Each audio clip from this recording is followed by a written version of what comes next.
Chairman and Madam Secretary, the nature of the chaos of what we all do.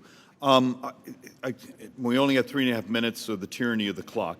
When you have high-profile elected members who will say things, because I have an incredible concern of messaging and stability in debt markets around the world, when we will say things like, debt doesn't matter, print $1 trillion coin, modern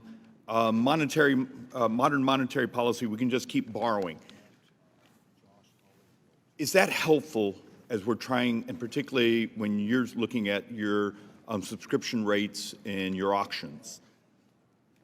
Do you wish on occasion we would just not talk about things we don't understand?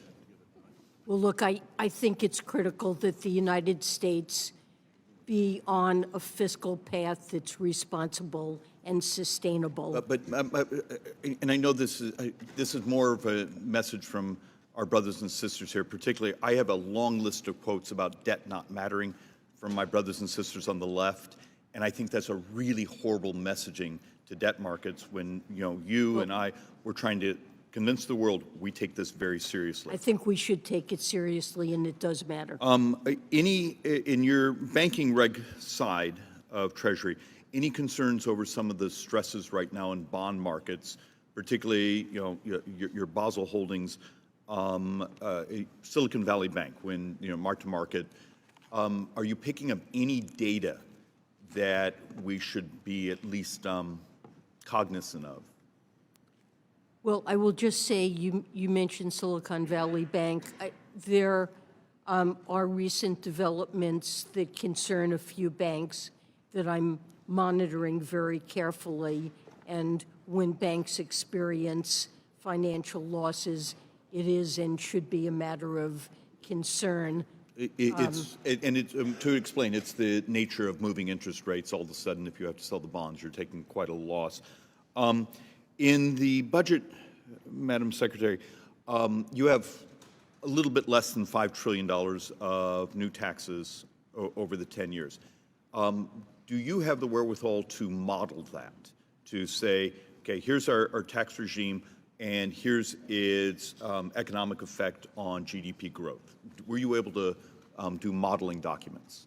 Well, we don't have a gigantic model that shows what the total impact would be on the economy, but we've certainly considered the economic impact in the case of all of the policies that we've proposed. Look, I spent part of my evening, that's why I'm glassy-eyed, trying to read through. I was looking for saying, okay, we're going to raise this much taxes, and we believe it has this much impairment on GDP growth over the 10. If one of your staffers ever could send me a document, I'd love to look at your math. And there are studies, and it is something that we've tried to evaluate in putting forward proposals. Last thing, your capital gains tax would go up to what for very high earners? It would go up to the same rate as the tax on regular income. Okay, so it matched regular income, though for high-income individuals. Madam Secretary, but in the current environment, capital gains are substantially affected by inflation. So we would be taxing non-actual gains. We would be taxing inflated gains, inflation gains, not actual appreciation.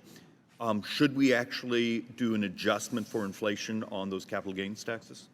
It's something certainly to consider. I mean, our tax code is in general not neutral, and this is an area that maybe requires some Thank you, thought. Madam Secretary, and thank you for your patience, Mr. Chairman. Thank you, Representative. Gentleman from Oregon.